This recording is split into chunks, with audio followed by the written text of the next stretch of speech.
आप ये कहना चाहते हैं कि आपने आत्मा को कॉन्शियसनेस की तरह देखा है और एक शांति महसूस की है अपने भीतर। क्या ये शांति, ये कॉन्शियसनेस मान लेना पर्याप्त है कि बजाय आत्मा मानने के? यही प्रश्न है आपका, शिखर, है ना? हाँ, एक बार आप पहले ये देख लीजिए कि क्या ये जो शांति आपने पाई है, अगर आपको उसका अनुभव हुआ है तो क्या वो सनातन है? क्या वो हमेशा रहने वाली है? क्या वो कोई ऐसी परिस्थिति आती है आपके जीवन में, कोई ऐसी आंधी जो आपके शांति के पेड़ को हिला दे, कंपा दे या उखाड़ने में सक्षम हो जाया करे? क्या ऐसा कभी हुआ है? और अगर ऐसा हुआ है और ऐसा हो जाता है कि बाहर की आंधी से आपके भीतर की शांति डिग जाती है और कभी बुझ जाता है वो शांति का दिया और फिर आपको खोज कर जलाना पड़ता है, तो आप समझिएगा कि वो शांति की झलक है, उस सनातन शांति की झलक है, अभी वो पूर्ण नहीं हुई। और अगर उस आंधी के आने के बावजूद आपकी वो शांति आपके तन मन रोम रोम में बनी रहती है और दुनिया की कोई आंधी आपको विचलित नहीं कर सकती। आप जब तक चाहे ना तब तक आपको कोई आवेशित नहीं कर सकता, आपको डिगा नहीं सकता। आपके प्रेम सर्वव्यापी हो चुका है, सबके लिए है, किसी एक दिशा में केंद्रित नहीं। अगर आपको ऐसी चिर धारा में बहती हुई शांति अगर महसूस हो गई हो तो कोई फर्क नहीं पड़ता कि आप उसको कॉन्शियसनेस कहें या आत्मा कहें, पूर्णता कहें या शून्यता कहें। कहने का क्या, कहना तो शब्द है। आपकी शांति अगर आपने महसूस की है और अगर वो पूर्ण शांति आपको मिल जाए तो वही काफ़ी, वो पर्याप्त है। कोई फर्क नहीं पड़ता उसका नाम क्या है क्या नहीं।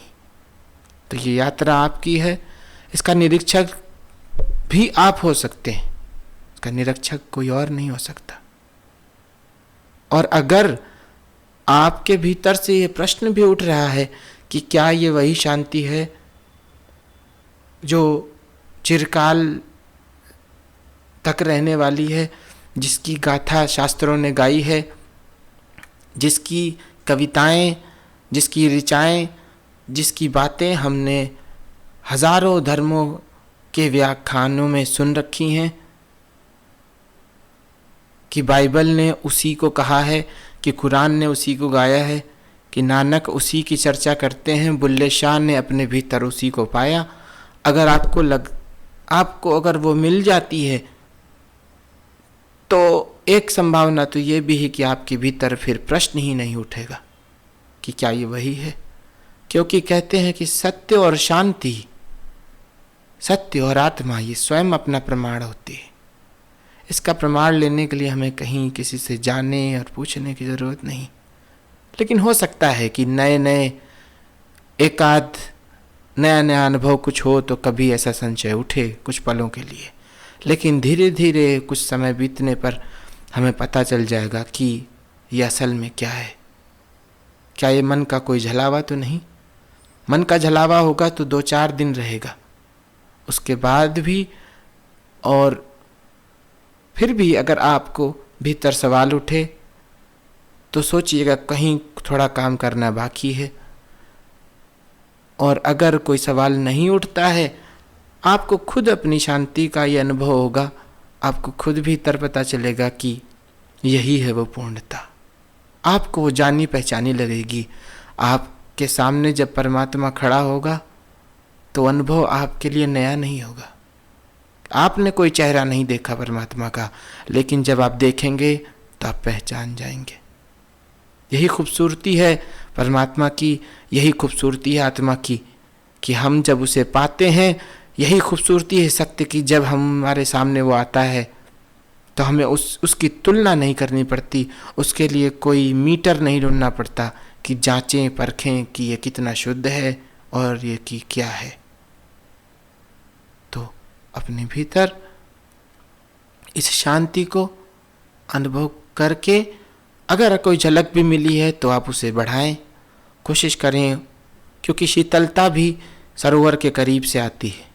अगर शीतलता ही मिली है तो भी बढ़िया, उसकी दिशा में बढ़ते रहिए, आपको सरोवर भी मिल जाएगा।